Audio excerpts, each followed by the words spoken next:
could understand any city in the world, not by reading about it or looking at its art and architecture, but tasting and smelling it. And that is what I'm trying to do with my project, which is called The Shah Takes a Stroll, which takes its audience through Old Delhi, which is now a capital, part of the capital of India today, in the year 1658. The British are yet to gain authority, and the Mughal ruler has designed a landscape which is made of fragrance, spice, markets, and trade. So the reason I'm wanting to do this is because as a food historian and researcher, what I find is that there is a gap in the way that food history is addressed.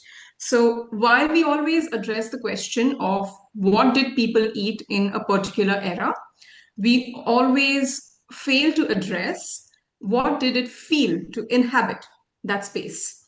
And I'm trying to recreate that on a plate. So what that means is you will be presented a plate which has a dessert on it, which kind of translates to what it would be like to take a stroll through that city, through the main road of that city in that particular year. So you have a plate that has a dessert with which has a roast panna cotta with a saffron and cardamom crisp, pistachio praline, dried fruit, and edible flowers, because we also want the gardens to come through. And to make this more of an olfactory experience, because we really want to be immersed in that city, in that era, there will be, as an action, there will be edible perfume that would be sprayed into the air. So you're not just viewing the dish, you're not just tasting it on your palate, but you're also smelling it. So you're completely submerged, in the atmosphere, in the landscape of Old Delhi.